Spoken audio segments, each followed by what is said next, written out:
Good morning. What we have here is a Kayo that needs to have its shock removed. I've done a little bit of work early on by removing the lower fairing because parts tend to drop and I don't want them getting caught. The tank has been removed because of some additional planned work, but it's not required for this service. To support the bike, I've put it up on jack stands and supported it from the foot pegs. That is needed so that if I used a rear stand to support the back of the bike from the spools here, when we take the shock out, the back suspension would collapse. So that's why it's arranged on jack stands as it is. But I've discovered, while trying to take the shock off, that the rear sets are a problem. In order to get the nut off, I cannot get a socket on it because the rear stands are in place. What I should have done was put this on a rear stand to begin with, loosen the bolt, and then put it up on jack stands to actually take things apart. So I'm going to run through that really quick and give you a little more insight on how to do this to remove the rear shock. I need to clean it, do some other adjustments, etc., so it does need to come off. Okay, at this point I have put the bike on the rear stand to support the swing arm. Now that's going to allow me to have the foot pegs not supporting the bike, and that will allow us to take the rear sets off and do the work that's needed.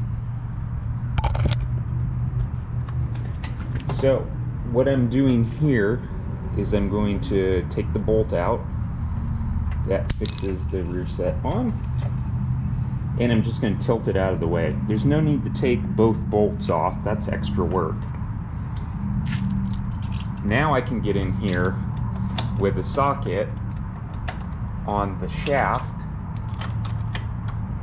and actually loosen the bolt using the proper leverage. Now that I've been able to get a proper driver in, I can unscrew the end of the shaft and take the nut off. Again, I'm using a box end wrench on the other side to actually hold the other side of the bolt. But now I can take the nut off, but I am not going to take the bolt out. I still want it to support the back of the bike because to take the shock off, I now need to support the bike with the foot pegs. So I'm going to bolt these back up and put it back on the jack stands. The next step here, I just put the jack stands back under the foot pegs after I reattached them to the frame. I supported the back of the wheel with just some lumber I stuffed under the wheel. And that's going to support the swing arm so we can now take out the shock. The shock is just a matter of driving the bolt out. And there's another bolt at the top, at the bottom, and because the nut's not on, we can actually now extract it. With that done, I'm going to come in here and just remove the bolt that's holding the shock in by twisting it out the rest of the way. I'm just doing it by hand here.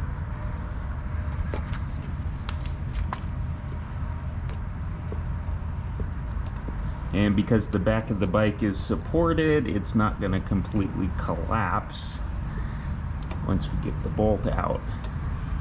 If I ever get the bolt out, that is.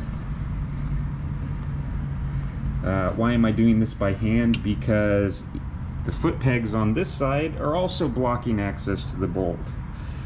So I used a ratchet wrench to loosen it most of the way, and then I'm doing the few final turns by hand. And then up at the top of the shaft, do the same thing, take the bolt out. That came out a lot easier. And now, with any luck, we have our shock free and can throw it in the ultrasonic bath, clean it up. Actually here, I am going to replace the shock with a different shock.